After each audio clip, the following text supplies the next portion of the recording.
Salut à tous et bienvenue sur notre chaîne dédiée au Real Madrid. N'hésitez pas à lâcher un petit pouce bleu.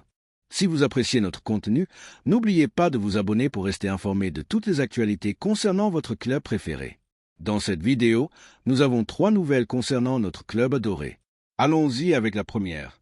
Depuis la perspective d'un supporter blanc, avec ce regard exigeant et fier qui a toujours accompagné notre blason dans tous les coins de la planète, le moment est venu de parler avec clarté d'un mouvement qui, bien qu'il ne fasse pas les gros titres ni ne suscite de passion débordante, représente un pas ferme et nécessaire dans la planification du plus grand club du monde, le départ de Reinier Jesus. Oui, l'histoire du jeune Brésilien au Real Madrid touche à sa fin et loin d'être une déception. Cette décision doit être célébrée comme une preuve d'intelligence institutionnelle et d'autocritique sportive, qu'à savoir qu'en clore un chapitre fait aussi partie du succès. Le Real Madrid a réussi à débloquer l'une des opérations les plus complexes de ce mercato estival en concluant le départ du joueur vers l'Atlético Mineiro. Après plusieurs prêts infructueux avec des performances limitées, Reinier retourne dans son pays natal pour tenter de relancer sa carrière professionnelle et le fait sans laisser de charge financière au club, sans exiger de compensation et avec un modèle contractuel qui protège les intérêts du Madrid. En résumé, c'est une sortie propre, logique et avantageuse.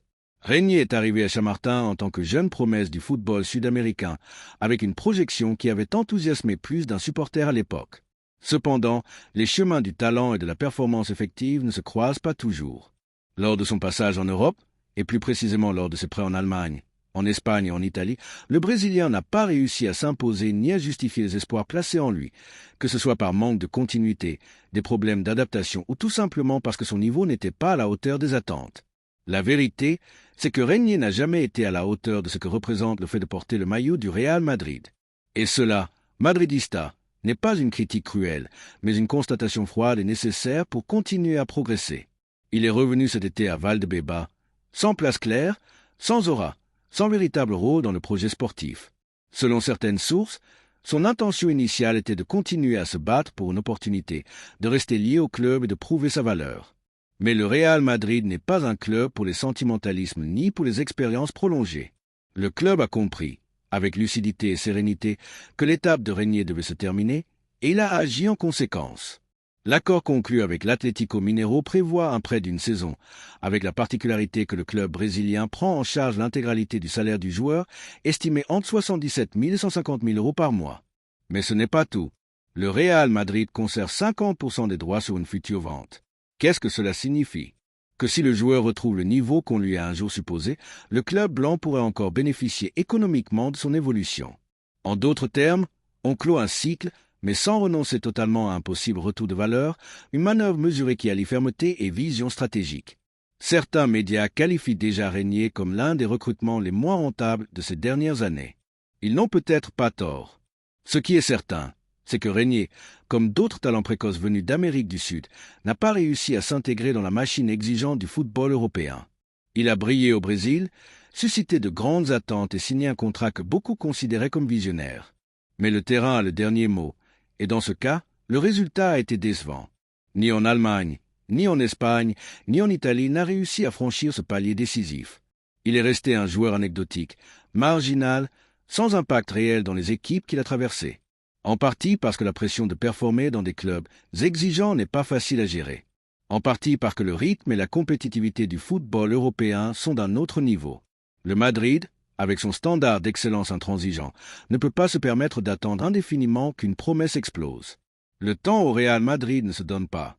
Malgré tout, le joueur garde son enthousiasme intact. Dans ses premières déclarations après l'officialisation de son prêt, il a clairement indiqué qu'il retourne au Brésil avec l'envie de retrouver sa meilleure version.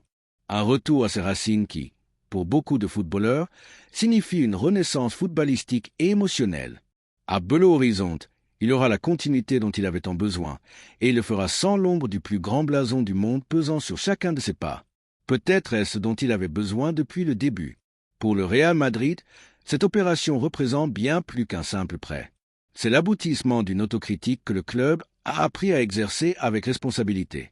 Tous les recrutements ne peuvent pas être des réussites. L'important est de savoir réagir à temps, sans aggraver les erreurs ni hypothéquer l'avenir. Dans ce cas, cela a été fait avec efficacité, sans coût supplémentaire, sans compromettre la planification sportive et en protégeant les actifs économiques pour l'avenir. C'est pourquoi, Depuis cette perspective madridista qui évalue chaque décision en fonction de son impact global, nous ne pouvons qu'approuver le départ de Régnier. Il était nécessaire, logique et bien exécuté. Car un club qui aspire à rester au sommet doit gérer ses ressources avec intelligence, même lorsqu'il s'agit de promesses qui n'ont pas tenu leurs engagements. Et n'oublions pas que ce type d'opération, bien qu'apparemment discrète, est crucial pour maintenir la machine du club au parfait état de fonctionnement. Tous les projecteurs ne peuvent pas être braqués sur les grandes stars ou les recrutements médiatiques de chaque été. Il y a des décisions silencieuses, prises dans les bureaux, qui sont aussi précieuses qu'un but à la dernière minute en finale. Le départ de Régnier Ressus entre pleinement dans cette catégorie. Il ne s'agit pas simplement de libérer une place dans l'effectif, mais d'envoyer un message clair. Au Real Madrid, il n'y a pas de place pour la complaisance ni pour les projets stagnants. Ce mouvement permet également de libérer une fiche et des ressources qui pourront être destinées à des talents ayant un véritable potentiel de succès, qu'ils viennent de la Contra ou de l'extérieur. Car ce qui distingue le Real Madrid, c'est sa capacité à se renouveler, à ne pas s'attarder sur les erreurs du passé ni à s'accrocher à des promesses non tenues. Régnier a eu sa chance. Ça n'a pas marché. Point final. Maintenant, il faut regarder vers l'avenir avec l'ambition de toujours, avec l'exigence qui définit notre ADN et avec la froideur nécessaire pour prendre les bonnes décisions. Beaucoup de clubs s'enlisent dans le passé, s'embourbent dans des noms, des souvenirs, la nostalgie de ce qui aurait pu être. Le Real Madrid, en revanche, vit dans un présent perpétuel d'excellence, de soif de titres, de besoin constant de victoire, et c'est pourquoi il ne peut se permettre de traîner des joueurs qui ne sont pas prêts pour cette dimension. Cette politique est celle qui nous a rendus champions de tout, et c'est exactement ce qui vient d'être appliqué avec Régnier. Il est également important de souligner que le départ du Brésilien n'a pas été improvisé ni forcé. Il a été géré avec respect, professionnalisme et une vision qui va au-delà du court terme. Le Real Madrid ne l'a pas laissé partir les bras croisés. Il s'est protégé, a assuré un pourcentage sur une future vente et a libéré une charge qui, bien que non excessive, devenait inutile. C'est une opération réfléchie, calculée et orientée vers l'avenir. D'un point de vue sportif, Régnier aura maintenant l'opportunité de se reconstruire. Le football brésilien lui offrira ce qu'il n'a pas trouvé ici, de la confiance, des minutes, du protagonisme et un contexte moins exigeant. Pourra-t-il briller à nouveau? Peut-être que cela suffira pour revenir dans l'élite européenne, mais cela dépendra de lui. Ce qui est clair, c'est que son histoire avec le Real Madrid a atteint son dernier chapitre, sans rancune, sans scandale, sans bruit, simplement avec le poids de la réalité sur la table. Et bien que certains secteurs du madridismo puissent être déçus par la fin de cette aventure, il faut saluer la capacité de gestion du club. Régnier a coûté une somme importante à l'époque, oui, mais le maintenir dans l'effectif sans perspective aurait été une erreur encore plus grande. En le libérant maintenant, dans les conditions actuelles, on évite une dévaluation complète de l'actif et on laisse la porte ouverte à une possible rentabilité future. Une preuve supplémentaire de la manière dont notre président Florentino Pérez prend des décisions, avec une vision pragmatique et l'institution toujours dessus de tout. D'un autre côté, il est inévitable de faire des comparaisons avec d'autres clubs. Alors que certains rivaux s'accrochent à des joueurs sans niveau pour masquer des erreurs de planification, le Real Madrid choisit la voie courageuse, trancher dans le vif, assumer les erreurs et les transformer en opportunités. Combien de clubs de premier plan peuvent en dire autant? Très peu. C'est une autre raison pour laquelle nous sommes là où nous sommes et continuerons d'être à la pointe du football mondial. Maintenant, la question s'adresse directement à vous. Madridista, que pensez-vous de ce départ? Considérez-vous qu'il était juste de clore ce chapitre? Pensez-vous que le club a agi avec intelligence ou croyez-vous que Régnier méritait une dernière chance? Les opinions peuvent diverger, mais la réalité reste la même. Le Real Madrid, une fois de plus, a démontré qu'il sait prendre des décisions difficiles sans trembler. Et c'est cette qualité, plus que tout autre, qui soutient sa grandeur année après année. Tous les noms qui arrivent à Chamartin ne deviennent pas des légendes, mais chacun d'eux fait partie du processus d'évolution du club. Régnier, aussi bref et décevant qu'ait été son passage, n'échappe pas à cette règle. Son départ marque un point final, oui, mais il permet aussi de regarder vers l'avenir avec plus d'espace, plus de clarté et moins de poids. C'est ainsi qu'on construit un vestiaire champion. C'est ainsi qu'on gère une équipe avec une mentalité gagnante. C'est ainsi qu'agit le Real Madrid, sans regarder en arrière, sans drame, mais avec la certitude que le présent se construit chaque jour avec des décisions comme celle-ci. Régnier est désormais de l'histoire ancienne. Le Madrid, comme toujours, continue d'écrire la sienne. Deuxième nouvelle, une décision importante dans notre club.